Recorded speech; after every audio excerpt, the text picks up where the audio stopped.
તો દેશભરમાં હાલ ગણેશોત્સવની ઉજવણી ચાલી રહી છે, ત્યારે રાજકોટમાં જેકે ચોકનો ગણેશ પંડાલ હર કોઈના આકર્ષણનું કેન્દ્ર બન્યો છે। અહીં ગણેશ પંડાલમાં તમને જોવા જીવિત ઉંદરો મળશે। જેકે ચોકમાં છેલ્લા 16 વર્ષથી વધુ સમયથી શિવશક્તિ ગ્રુપ દ્વારા ગણેશોત્સવનું આયોજન કરવામાં આવે છે અને હજારો લોકો અહીં દર્શનાર્થે આવે છે। ત્યારે ગણેશજીનું વાહન જેને કહેવાય છે તે મૂષક તમને અહીં ગણેશજીની આસપાસ ફરતા જોવા મળશે। આ સફેદ મૂષકો પ્રસાદના લાટુ ખાતા પણ જોવા મળશે।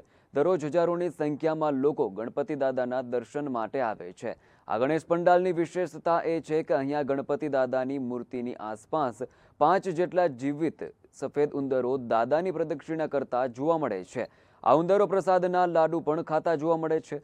આ દ્રશ્ય જોવા માટે લોકો મોટી સંખ્યામાં અહીં આવે છે।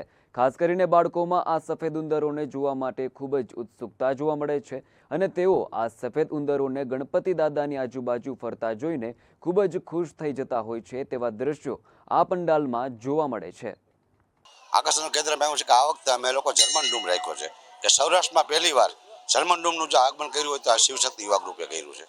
આજ વિશેષતામાં એ છે કે અમે સાંસ્કૃતિક કાર્યક્રમ દરરોજ રાખીએ છીએ, પ્લસ અમારા જીવતા ઉંદરો જે ગણપતિના વાહન કહેવાય છે એ વાહનો અમે 16 વર્ષથી ગણપતિ ઉત્સવ કરીશું, શરૂઆતથી જ વાહનોને આગળ રાખ્યા છે ગણપતિ ઉંદરોને। બાળકો માટે ખાસ તો કોમ્પિટિશન રાખી છે, ડાન્સ કોમ્પિટિશન હવે આવતીકાલે છે। આરતી અમારી એટલી બધી મહત્વની છે કે સૌરાષ્ટ્રમાં આવી આરતી ક્યાંય નથી થતી। બીજું કે રોજના 17 થી 20 હજાર ભક્તો અહીં દર્શન કરવા આવે છે।